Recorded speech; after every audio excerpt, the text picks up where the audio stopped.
माननीय राष्ट्रपति महोदय, अनुरोध है कि कृपया आज का सम्मेलन प्रारंभ करने की अनुमति प्रदान करना चाहेंगे।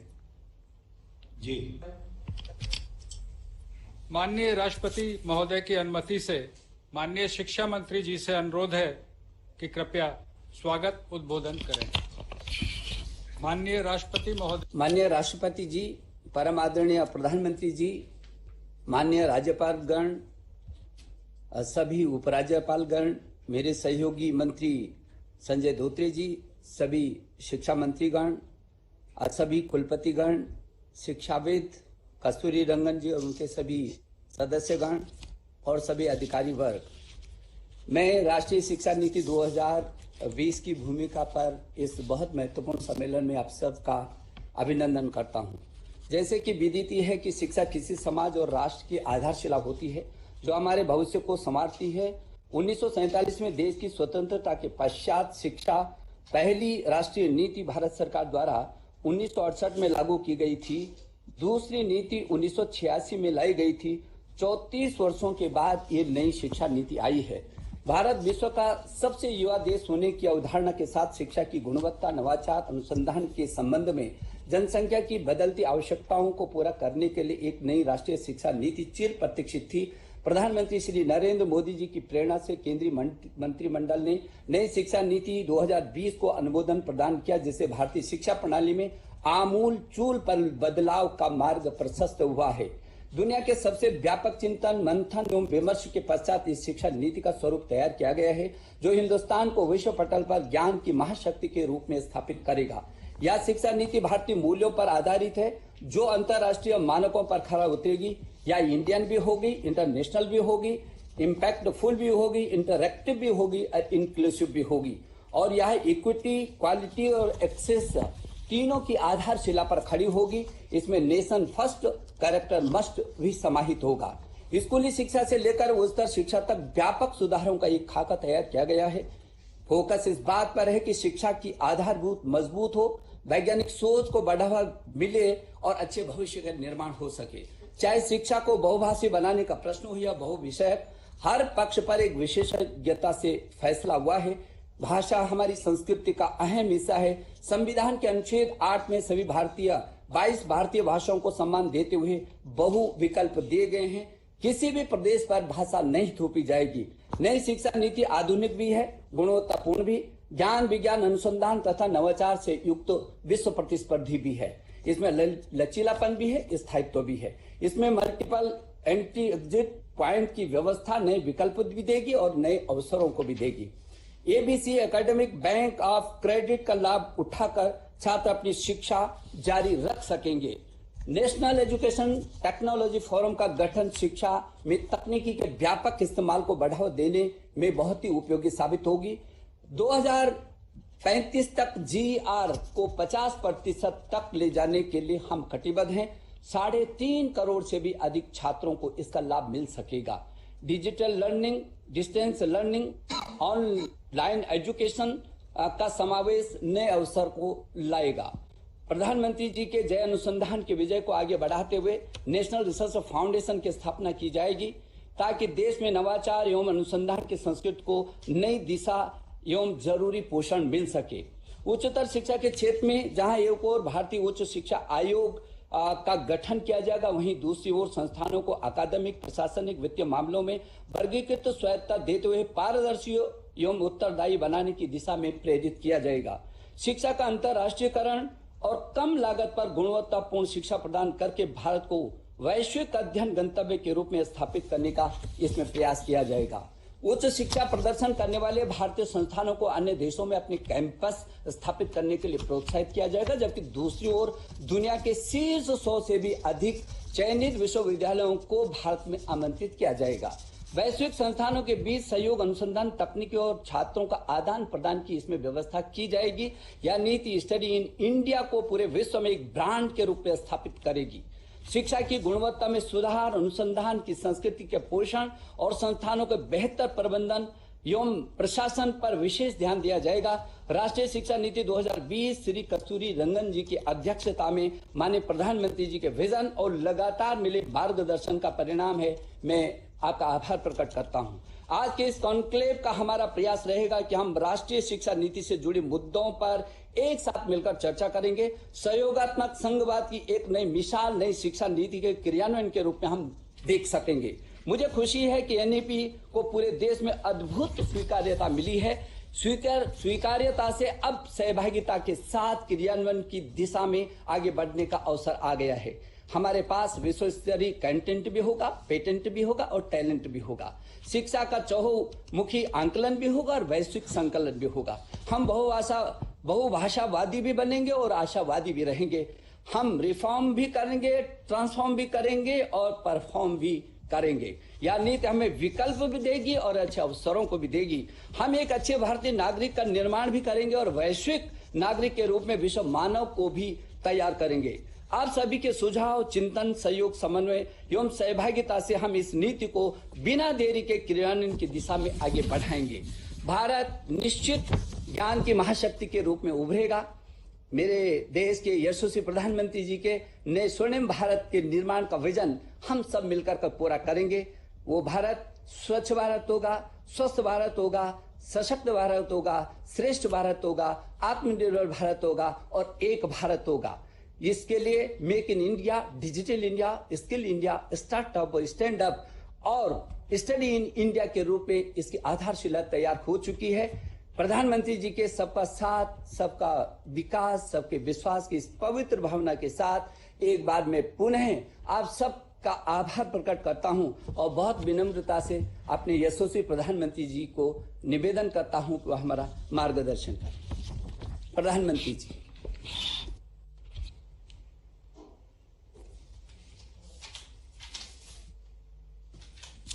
नमस्कार। आदरणीय राष्ट्रपति जी, मंत्रिमंडल के मेरे सहयोगी रमेश पोखरियाल जी, संजय धोत्रे जी, इस सम्मेलन में भाग ले रहे सभी माननीय राज्यपाल, उपराज्यपाल से राज्यों के शिक्षा मंत्री, राष्ट्रीय शिक्षा नीति को आकार देने में मुख्य भूमिका निभाने वाले डॉक्टर कस्तूरी रंगन जी और उनकी टीम, अलग अलग विश्वविद्यालय के कुलपति, शिक्षाविद, देवियों और सज्जनों, सर्वप्रथम मैं माननीय राष्ट्रपति जी का आभार व्यक्त करता हूं। राष्ट्रीय शिक्षा नीति के संदर्भ में ये आयोजन बहुत ही प्रासंगिक है, बहुत महत्वपूर्ण है। शिक्षा जगत का सैकड़ों वर्षों का अनुभव एक साथ यहां एकत्रित है। मैं सभी का स्वागत करता हूं, अभिनंदन करता हूं। मान्यवर, देश की एस्पिरेशंस को पूरा करने का बहुत महत्वपूर्ण माध्यम शिक्षा नीति और शिक्षा व्यवस्था होती है।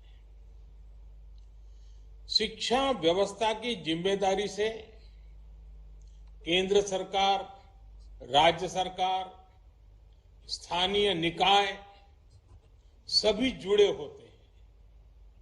लेकिन ये भी सही है कि शिक्षा नीति में सरकार, उसका दखल, उसका प्रभाव कम से कम होना चाहिए।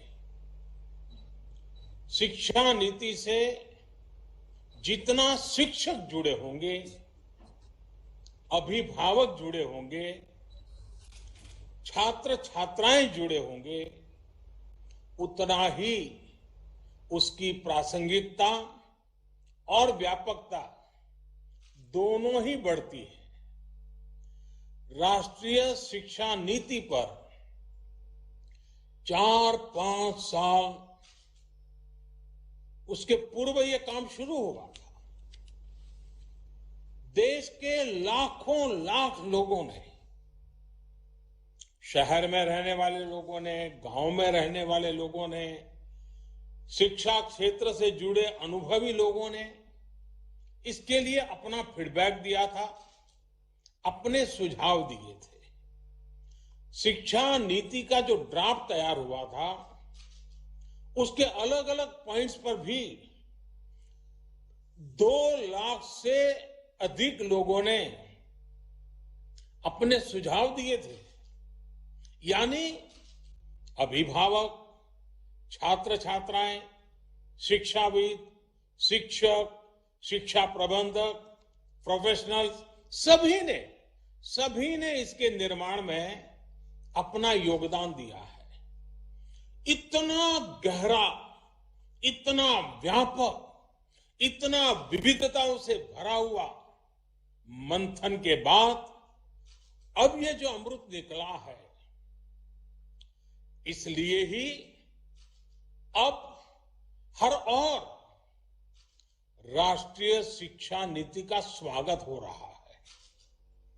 गांव में कोई शिक्षक हो या फिर बड़े बड़े शिक्षाविद, सबको राष्ट्रीय शिक्षा नीति अपनी शिक्षा नीति लग रही है। सभी के मन में एक भावना है कि पहले की शिक्षा नीति में यही सुधार तो मैं होते हुए देखना चाहता था। ये एक बहुत बड़ी वजह है कि राष्ट्रीय शिक्षा नीति की स्वीकारता की एक्सेप्टेंस का मूल कारण यही है। शिक्षा नीति क्या हो, कैसी हो, उसका स्वरूप क्या हो, ये तय करने के बाद अब देश एक स्टेप और आगे बढ़ा है। अब पूरे देश में राष्ट्रीय शिक्षा नीति को लेकर, उसके इम्प्लीमेंटेशन को लेकर व्यापक विचार विमर्श हो रहा है, संवाद हो रहा है।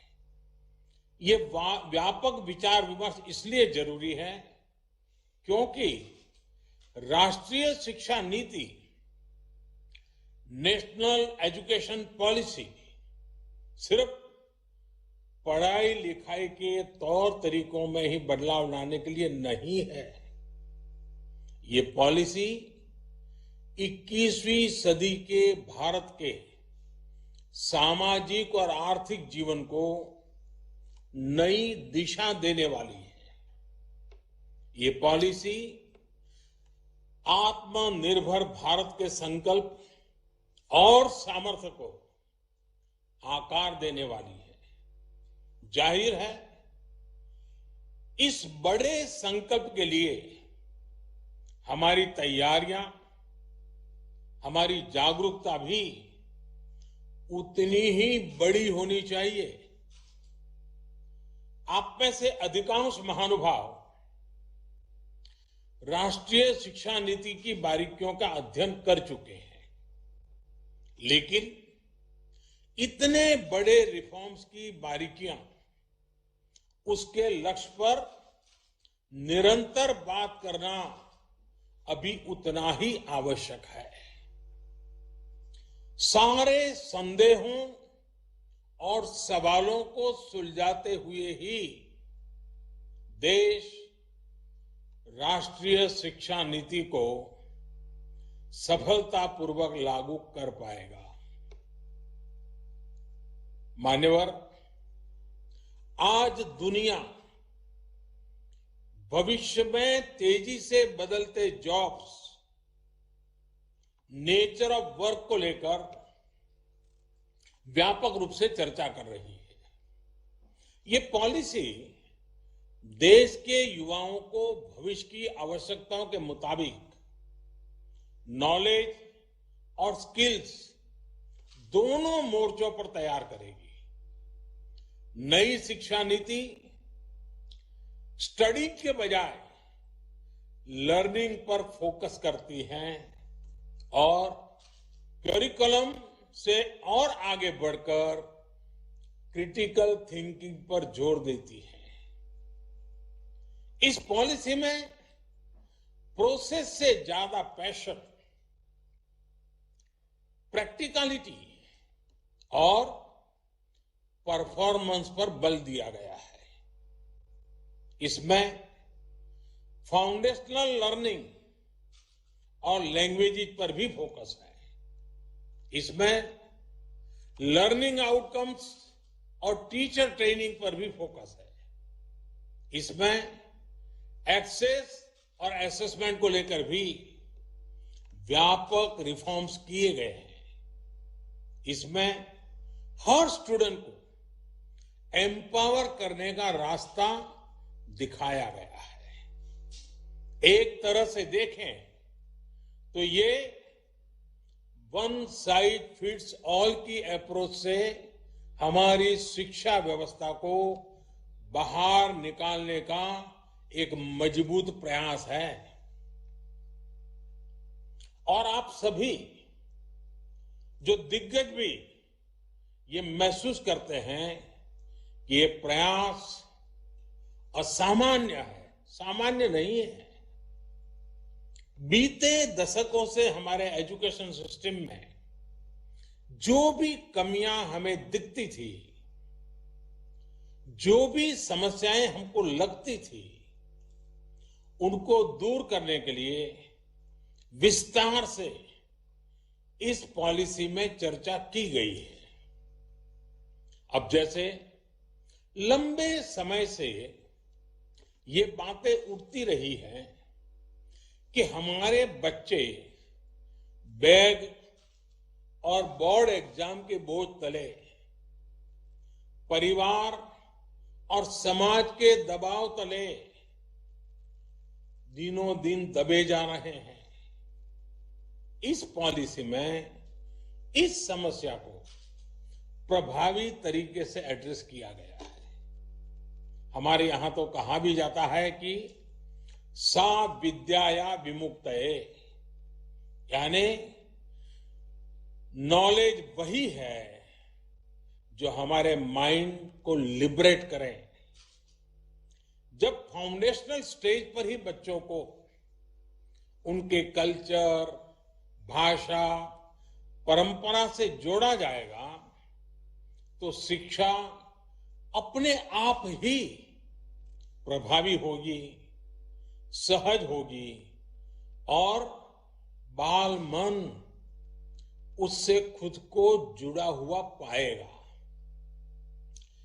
नेशनल एजुकेशन पॉलिसी में हमारे सही मायने में बिना दबाव के, बिना अभाव के और बिना प्रभाव के सीखने के लोकतांत्रिक मूल्यों को हमारी शिक्षा व्यवस्था का हिस्सा बनाया गया है। जैसे स्ट्रीम्स को लेकर जो बच्चों पर दबाव रहता था, वो अब हटा दिया गया है। अब हमारे युवा अपने इंटरेस्ट, अपने एप्टीट्यूड के हिसाब से पढ़ाई कर सकेंगे। वरना पहले होता यह था कि दबाव के कारण विद्यार्थी अपनी क्षमता के बाहर की कोई और ही स्ट्रीम चुन लेते थे और जब तक उनको रियलाइज होता था तब तक बहुत देर हो जाती थी। परिणाम यह होता था कि या तो विद्यार्थी थक हार कर ड्रॉप कर लेता था या फिर जैसे तैसे अपना गुजारा कर लेता था, समय बिताता था। इससे किस प्रकार की समस्याएं हमारे देश में पैदा होती रही हैं, ये कितनी समस्याओं की जड़ है, मैं समझता हूं मुझसे ज्यादा आप लोग जानते हैं, भली भांति जानते हैं। राष्ट्रीय शिक्षा नीति में ऐसी समस्याओं का समाधान तो है ही। एकेडमिक बैंक ऑफ क्रेडिट से भी छात्रों को बहुत लाभ होगा। मान्यवर, आत्मनिर्भर भारत बनाने के लिए युवाओं का स्किलफुल होना बहुत ही जरूरी है। छोटी उम्र से ही वोकेशनल एक्सपोजर मिलने से हमारा यूथ भविष्य के लिए बेहतर तरीके से तैयार होगा। प्रैक्टिकल लर्निंग से हमारे युवा साथियों की एम्प्लॉयबिलिटी देश में तो बढ़ेगी ही, ग्लोबल जॉब मार्केट में भी हमारी हिस्सेदारी ज्यादा होगी। हमारे यहां कहा गया है, आनो भद्राः क्रतवो यन्तु विश्वतः, यानी अच्छे विचार जिस दिशा से भी आए उनको ग्रहण करना चाहिए। भारत तो प्राचीन काल से नॉलेज का एक ग्लोबल सेंटर रहा है। 21वीं सदी में भी भारत को हम एक नॉलेज इकोनॉमी बनाने के लिए प्रयासरत है। नई शिक्षा नीति इस संकल्प को सिद्ध करने की दिशा में बड़ा कदम है। नई राष्ट्रीय शिक्षा नीति ने ब्रेन ड्रेन को टैकल करने के लिए और सामान्य से सामान्य परिवारों के युवाओं के लिए भी बेस्ट इंटरनेशनल इंस्टीट्यूशन के कैंपस भारत में स्थापित करने का रास्ता खोला है। जब देश में ही अंतर्राष्ट्रीय स्तर के टॉप कैंपस आएंगे तो पढ़ाई के लिए बाहर जाने की प्रवृत्ति भी कम होगी और हमारे अपने यूनिवर्सिटीज, कॉलेज भी ज्यादा कॉम्पिटिटिव हो पाएंगे। इसका एक और पहलू ऑनलाइन एजुकेशन भी है, जिससे पढ़ाई लिखाई के लिए लोकल हो या इंटरनेशनल, हर प्रकार की सीमाएं समाप्त हो जाती हैं। मानिए, जब किसी भी सिस्टम में इतने व्यापक बदलाव होते हैं, जब एक नई व्यवस्था बनाने की तरफ हम बढ़ते हैं, तो कुछ शंकाएं, आशंकाएं स्वाभाविक ही है। माता पिता को लगता होगा कि अगर इतनी आजादी बच्चों को मिलेगी, अगर स्ट्रीम खत्म हो जाएगी, तो आगे कॉलेज में उनको दाखिला कैसे मिलेगा, उनके बच्चों को कैरियर का क्या होगा। प्रोफेसर्स, टीचर्स के मन में सवाल होंगे कि वो खुद को इस बदलाव के लिए तैयार कैसे कर पाएंगे। इस प्रकार का पाठ्यक्रम कैसे मैनेज हो पाएगा। आप सभी के पास भी अनेक सवाल होंगे जिन पर आप चर्चा भी कर रहे हैं। ये सवाल इंप्लीमेंटेशन से जुड़े ज्यादा है। जैसे इसमें करिकुलम डिजाइन कैसे हो पाएगा, स्थानीय भाषाओं में सिलेबस और कंटेंट कैसे तैयार हो पाएगा, लाइब्रेरीज को लेकर डिजिटल और ऑनलाइन कंटेंट और पढ़ाई को लेकर जो बातें इसमें रखी गई हैं, उन पर कैसे काम होगा। कहीं साधन संसाधन के अभाव में हम अपने लक्ष्यों से चूक तो नहीं जाएंगे। एडमिनिस्ट्रेशन को लेकर भी अनेक प्रकार के सवाल आप सभी के मन में स्वाभाविक रूप से होंगे। ये सभी सवाल महत्वपूर्ण भी हैं। हर सवाल के समाधान के लिए हम सब मिलकर के काम कर रहे हैं। शिक्षा मंत्रालय की तरफ से भी लगातार संवाद जारी है। राज्यों में भी हर स्टेक होल्डर की पूरी बात, हर राय को, फीडबैक को खुले मन से सुना जा रहा है। आखिर हम सभी को मिलकर ही तो तमाम शंकाओं और आशंकाओं का समाधान करना है। जिस प्रकार की फ्लेक्सिबिलिटी का विजन लेकर के ये पॉलिसी आई है, उसी प्रकार मैक्सिमम फ्लेक्सिबिलिटी हम सभी को भी इम्प्लीमेंटेशन को लेकर भी दिखानी होगी।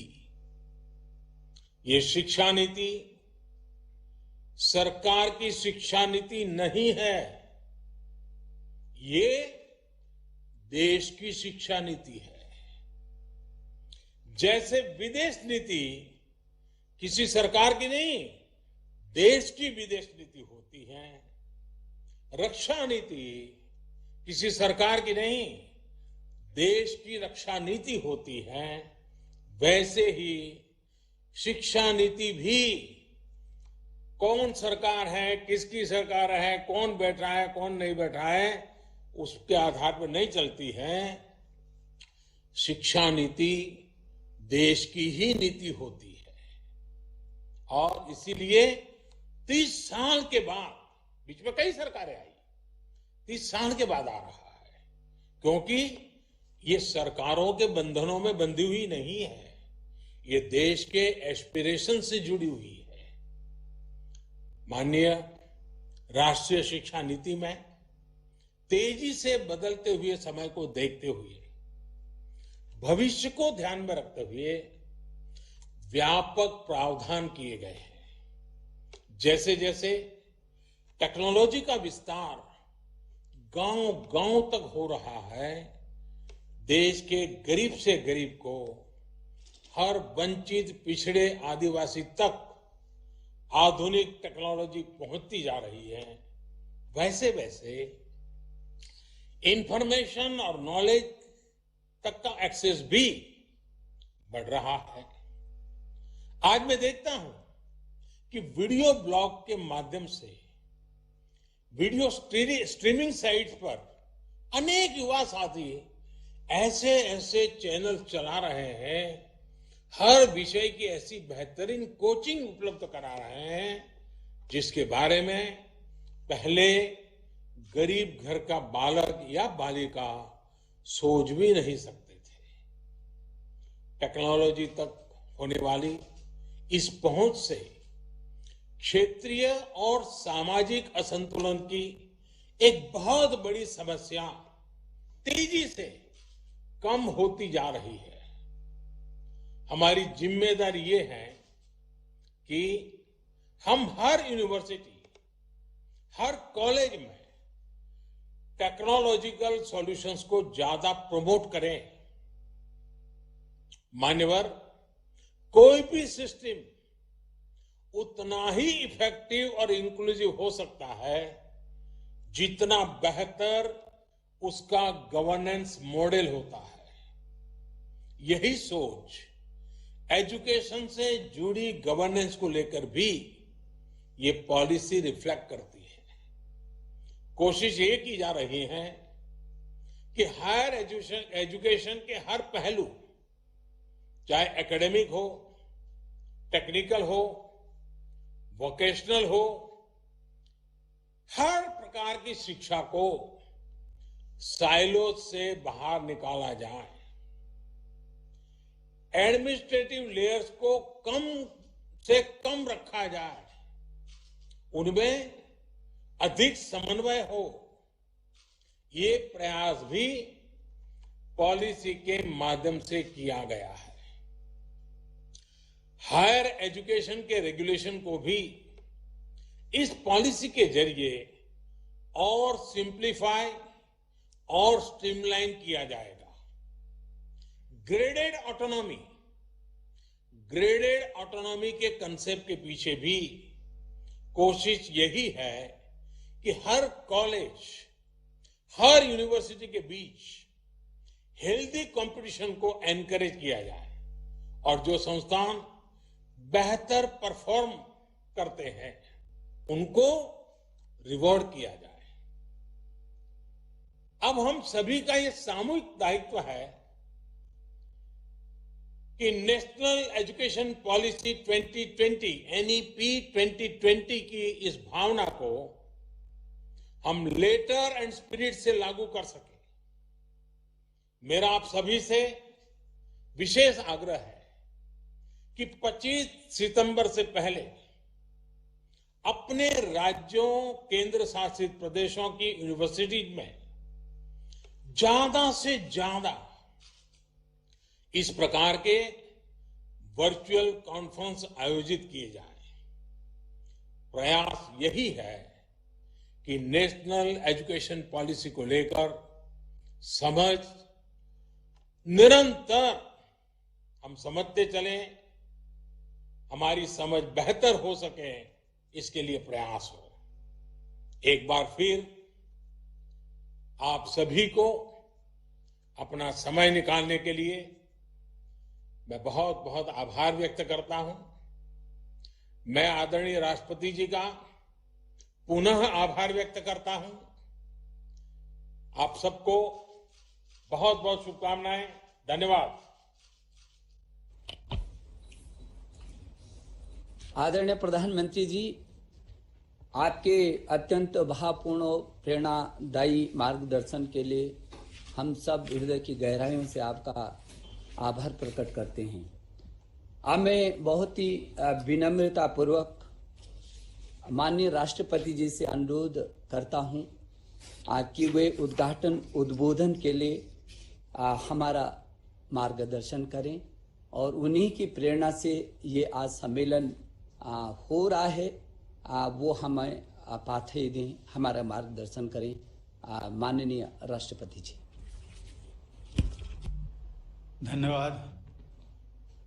राष्ट्रीय शिक्षा नीति 2020 पर आयोजित राज्यपालों के इस सम्मेलन में उपस्थित प्रधानमंत्री श्री नरेंद्र मोदी जी, केंद्रीय शिक्षा मंत्री श्री रमेश पोखरियाल निशंक जी, केंद्रीय शिक्षा राज्य मंत्री श्री संजय धोत्रे जी, समस्त राज्यपाल व उपराज्यपाल, राज्यों के शिक्षा मंत्रीगण, इसरो के पूर्व अध्यक्ष व राष्ट्रीय शिक्षा नीति के प्रमुख शिल्पी डॉक्टर कस्तूरी रंगन जी, सभी कुलपति, निदेशक व शिक्षाविद। यह शिक्षा नीति परामर्शों की अभूतपूर्व और लंबी प्रक्रिया के बाद तैयार की गई है। मुझे बताया गया है कि इस नीति के निर्माण में लगभग 2.5 लाख ग्राम पंचायतों, 12,500 से अधिक स्थानीय निकायों तथा लगभग 675 जिलों से प्राप्त 2 लाख से अधिक सुझावों को ध्यान में रखा गया है। ऐसी राष्ट्रव्यापी तथा विस्तृत भागीदारी के कारण यह शिक्षा नीति सही मायनों में राष्ट्रीय अपेक्षाओं और समाधानों को समाहित करती है।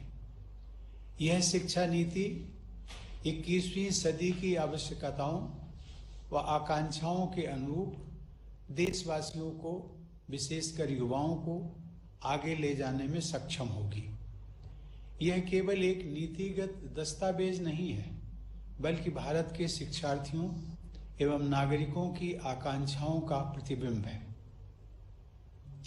इस शिक्षा नीति के निर्माण व निर्धारण की विस्तृत व जटिल प्रक्रिया को सफलतापूर्वक संपन्न करने के लिए मैं केंद्रीय शिक्षा मंत्री, राज्य शिक्षा मंत्री, मंत्रालय के सभी अधिकारियों एवं अन्य संस्थानों के लोगों को साधुवाद देता हूं।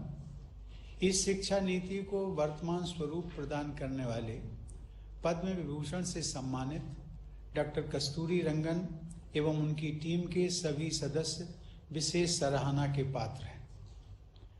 राष्ट्रीय शिक्षा नीति 2020 के ऐतिहासिक दस्तावेज को वर्तमान स्वरूप प्रदान करने में उनके दूरदर्शी नेतृत्व एवं प्रेरक भूमिका के लिए मैं प्रधानमंत्री जी को बधाई देता हूं। राष्ट्रीय शिक्षा नीति की घोषणा के बाद विभिन्न स्तरों और क्षेत्रों में इस पर चर्चा परिचर्चा होने लगी है।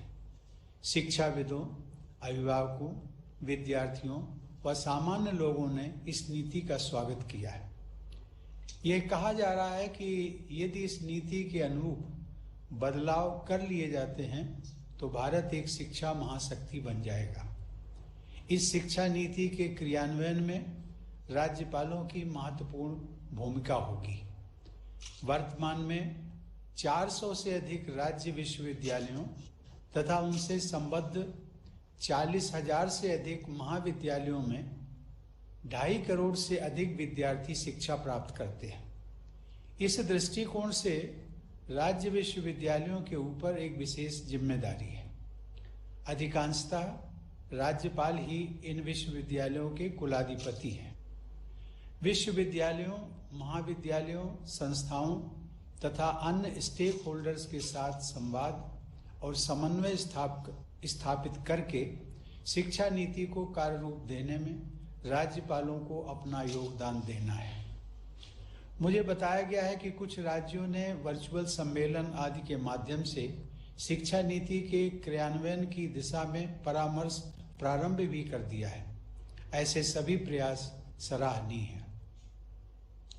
सामाजिक न्याय और व्यक्तिगत उन्नति का सबसे प्रभावी माध्यम शिक्षा होती है। समाज के भविष्य को बेहतर बनाने के लिए शिक्षा में निवेश करने से बेहतर अन्य कोई निवेश नहीं हो सकता। 1968 की शिक्षा नीति से लेकर इस शिक्षा नीति तक एक स्वर से निरंतर यह स्पष्ट किया गया है कि केंद्र व राज्य सरकारों को मिलकर सार्वजनिक शिक्षा के क्षेत्र में जीडीपी के 6% निवेश का लक्ष्य रखना चाहिए। 2020 की इस शिक्षा नीति में इस लक्ष्य तक शीघ्रता से पहुंचने की अनुशंसा की गई है। शिक्षण तथा पठन पाठन ऐसा होना चाहिए जो विद्यार्थियों में अन्वेषण, समाधान, तार्किकता व रचनात्मकता विकसित करे और नई जानकारी को आवश्यकतानुसार उपयोग में ला सकने की दक्षता व नई सोच पैदा करे। उन्हें ऐसी शिक्षा दी जाए जो चरित्र निर्माण, नैतिकता, करुणा और संवेदनशीलता का भाव विकसित करे और उन्हें रोजगार योग्य भी बनाए। इस नीति के द्वारा उच्चतर शिक्षा प्रणाली में आमूल बदलाव करते हुए युवाओं को उनकी आकांक्षा व आवश्यकता के अनुरूप शिक्षा प्रदान करने की व्यवस्था की गई है। इस शिक्षा नीति में यह स्पष्ट किया गया है कि सार्वजनिक शिक्षा प्रणाली ही जीवंत लोकतांत्रिक समाज का आधार होती है। अतः सार्वजनिक शिक्षण संस्थानों को मजबूत बनाना अत्यंत आवश्यक है। नई शिक्षा नीति में इस बात पर बल दिया गया है कि हम सबको भारतीय जीवन मूल्यों पर आधारित आधुनिक शिक्षा प्रणाली विकसित करनी है। साथ ही यह भी प्रयास करना है कि सभी को उच्च गुणवत्ता से युक्त शिक्षा प्राप्त हो तथा एक जीवंत व समता मूलक नॉलेज सोसाइटी का निर्माण हो। विद्यार्थियों में मूल अधिकारों, कर्तव्यों और संवैधानिक मूल्यों के प्रति आदर भाव, देश प्रेम तथा बदलते विश्व में अपने दायित्वों के प्रति जागरूकता उत्पन्न करना भी इस शिक्षा प्रणाली का उद्देश्य है। उच्चतर शिक्षा के सभी क्षेत्रों में विशेषकर प्रोफेशनल्स को तैयार करने वाली शिक्षा प्रणाली में सार्वजनिक उद्देश्य और नैतिकता के महत्व पर बहुत बल दिया गया है। शिक्षा के माध्यम से हमें ऐसे विद्यार्थियों को गढ़ना है जो राष्ट्र गौरव के साथ साथ विश्व कल्याण की भावना से ओतप्रोत हों और सही अर्थों में ग्लोबल सिटीजन बन सके। इस नीति के द्वारा डिजिटल व ग्लोबलाइज्ड दुनिया में भारत की शिक्षा व्यवस्था का स्वरूप स्पष्ट किया गया है। सामाजिक तथा आर्थिक रूप से वंचित समूहों के लोगों को शिक्षा से जोड़ने पर विशेष बल दिया गया है। वर्ष 2025 तक प्राथमिक विद्यालय स्तर पर सभी बच्चों को मूलभूत साक्षरता और संख्या ज्ञान प्राप्त कराना इस शिक्षा प्रणाली की सर्वोच्च प्राथमिकता तय की गई है। इसके आधार पर ही आगे की शिक्षा का ढांचा खड़ा हो सकेगा। शिक्षा व्यवस्था में किए जा रहे बुनियादी बदलावों में शिक्षकों की केंद्रीय भूमिका रहेगी।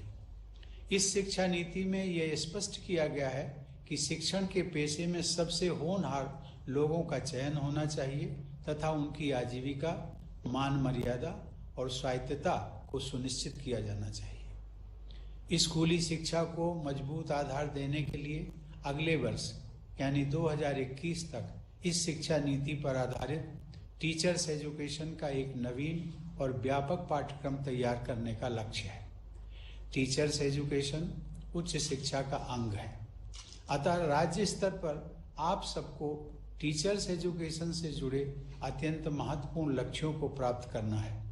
इस संदर्भ में शैक्षिक रूप से सुदृढ़, मल्टी डिसिप्लिनरी और इंटीग्रेटेड टीचर्स एजुकेशन कार्यक्रम शुरू करने का प्रावधान है। वर्ष 2030 तक इस क्षेत्र में केवल उच्च स्तरीय संस्थान ही सक्रिय रह जाएंगे। विश्व परिदृश्य को देखते हुए व्यावसायिक शिक्षा यानी वोकेशनल एजुकेशन के विषय में एक नए महत्वाकांक्षी दृष्टिकोण को अपनाया गया है। 12वीं पंचवर्षीय योजना के आकलन के अनुसार भारत में वर्कफोर्स के 5% से भी कम लोगों ने औपचारिक व्यावसायिक शिक्षा प्राप्त की थी। यह संख्या संयुक्त राज्य अमेरिका में 52%, जर्मनी में 75% और दक्षिण कोरिया में 96% थी। भारत में व्यावसायिक शिक्षा के प्रसार में तेजी लाने की आवश्यकता को देखते हुए यह तय किया गया है कि स्कूल तथा हायर एजुकेशन सिस्टम में वर्ष 2025 तक कम से कम 50% विद्यार्थियों को व्यावसायिक शिक्षा प्रदान की जाए। इससे हमारे डेमोग्राफिक डिविडेंड का सही लाभ मिल सकेगा। भारतीय परंपरा में विकसित लोक विद्या को उच्च शिक्षण संस्थानों द्वारा व्यावसायिक शिक्षा से जोड़ा जाएगा।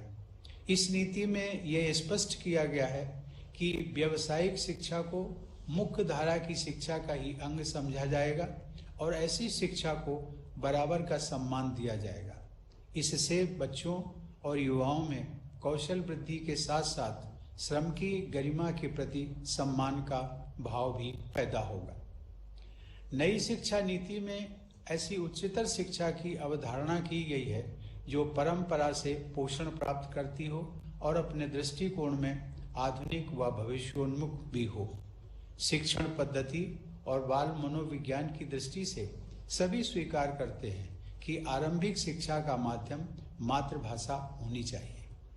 इस सोच के अनुरूप नई शिक्षा नीति में त्रिभाषा सूत्र की संस्तुति की गई है। इस शिक्षा नीति में भारतीय भाषाओं, कला और संस्कृति को प्राथमिकता दी गई है। इससे विद्यार्थियों में सृजनात्मक क्षमता विकसित होगी तथा भारतीय भाषाओं की ताकत और बढ़ेगी। विविध भाषाओं वाले हमारे देश की एकता को अक्षुण्ण बनाए रखने में इससे मदद मिलेगी। राष्ट्रीय शिक्षा नीति में भारतीय भाषाओं, कलाओं और संस्कृति के संवर्धन को विशेष महत्व दिया गया है, क्योंकि वे भारत की पहचान के साथ साथ हमारी अर्थव्यवस्था के लिए भी महत्वपूर्ण है। भारत की सांस्कृतिक समृद्धि और विविधता से विद्यार्थियों का परिचय कराने के लिए देश में 100 पर्यटन स्थलों को चिन्हित किया जाएगा। शिक्षण संस्थानों द्वारा उन स्थानों पर शैक्षिक भ्रमण पर ले जाया जाएगा ताकि वे हमारे देश की बहुआयामी सभ्यता, संस्कृति, ज्ञान, विज्ञान और साहित्य को समझ सकें। आप सब अपने अपने राज्यों में ऐसे स्थलों के विषय में अच्छी पाठ्य सामग्री विकसित करवा सकते हैं। ऐसे स्थलों में पर्यटन सुविधाओं के विकास के लिए भी आप आवश्यक दिशा निर्देश दे सकते हैं। राष्ट्रपिता महात्मा गांधी वैज्ञानिक व तकनीकी शिक्षा तथा विशेषज्ञों को जन सामान्य एवं भारतीय भाषाओं से जोड़ने के पक्षधर थे। शिक्षा योजना से जुड़े उनके अनेक महत्वपूर्ण विचार इस राष्ट्रीय शिक्षा नीति में परिलक्षित होते हैं। बापू ने कहा था, मेरी योजना में ज्यादा और बेहतर पुस्तकालय होंगे, ज्यादा और अच्छी प्रयोगशालाएं होंगी, अधिक और श्रेष्ठतर अनुसंधान संस्थाएं होंगी। उसके अंतर्गत रसायन शास्त्रियों, इंजीनियरों और अन्य विशेषज्ञों की एक पूरी सेना तैयार की जाएगी। ये लोग देश के सच्चे सेवक होंगे और उस राष्ट्र की विविध और बढ़ती हुई जरूरतें पूरी करेंगे, जिसे अपने अधिकारों तथा आवश्यकताओं का उत्तरोत्तर अधिकाधिक भान होता जा रहा है और ये सभी विशेषज्ञ विदेशी नहीं बल्कि आम जनता की भाषा बोलेंगे। जो ज्ञान से प्राप्त करेंगे वो आम लोगों की पहुंच के अंदर होगा, वो उसके साझेदार होंगे। आंख मूंद कर नकल करने के बजाय सच्चे मौलिक काम किए जाने लगेंगे, ये बापू ने कहा था। मित्रों, तक्षशिला, नालंदा, वल्लभी और विक्रमशिला जैसे प्राचीन विश्वविद्यालयों से प्रेरणा लेते हुए बड़े और मल्टी डिसिप्लिनरी विश्वविद्यालयों तथा हायर एजुकेशन इंस्टीट्यूशंस अथवा क्लस्टर्स को स्थापित करने की अनुशंसा की गई है। Multi disciplinary education and research universities अर्थात मेरू की स्थापना की जाएगी, जिनका लक्ष्य विश्व स्तरीय गुणवत्ता प्राप्त करने का होगा। इससे देश के हर हिस्से में बहुमुखी प्रतिभा वाले योग्य और रचनाशील युवाओं का विकास हो सकेगा। ऐसे प्रयासों से भारत में अंतर्राष्ट्रीय छात्रों की संख्या बढ़ेगी। भारत को एक ग्लोबल स्टडी डेस्टिनेशन के रूप में विकसित किया जाएगा, जहां कम खर्च पर उत्कृष्ट शिक्षा उपलब्ध होगी। अच्छा प्रदर्शन करने वाले भारतीय विश्वविद्यालयों को अन्य देशों में परिसर स्थापित करने के लिए प्रोत्साहित किया जाएगा। साथ ही दुनिया के शीर्ष विश्वविद्यालयों को भारत में आकर शिक्षा प्रदान करने की अनुमति दी जाएगी। वंचित क्षेत्रों में उच्च शिक्षा के लिए वर्ष 2030 तक प्रत्येक जिले में या उसके समीप कम से कम एक बड़ा multi disciplinary higher education institution उपलब्ध कराने का लक्ष्य है। इसके लिए राज्य स्तर पर अनेक कदम उठाए जाने होंगे। एस्पिरेशनल डिस्ट्रिक्ट्स तथा स्पेशल एजुकेशनल जोन्स में गुणवत्तापूर्ण उच्च शिक्षण संस्थानों की स्थापना की जानी है। यह सामाजिक तथा आर्थिक रूप से वंचित समूहों के हित में एक महत्वपूर्ण कदम होगा। ऑनलाइन और डिजिटल शिक्षा के लिए टेक्नोलॉजी का उपयोग करके शिक्षा को सर्वसुलभ बनाने का प्रयास किया जाएगा। नई शिक्षा नीति में पहुंच, अवसर और गुणवत्ता के अलावा शिक्षा के क्षेत्र में जवाबदेही भी तय की गई है। साथ ही यह नीति शिक्षण संस्थानों और शिक्षकों को अधिक स्वायत्तता देने की संस्तुति करती है।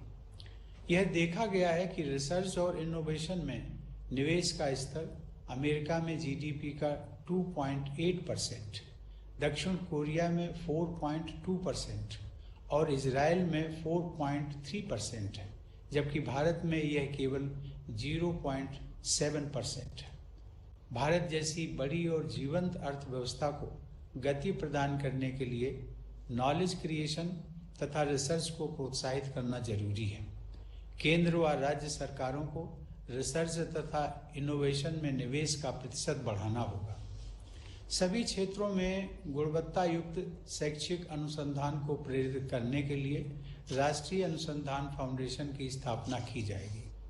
शोध की संस्कृति को मजबूत बनाने के लिए सभी विश्वविद्यालयों व उच्च शिक्षण संस्थानों को राष्ट्रीय अनुसंधान फाउंडेशन के साथ मिलकर काम करना होगा।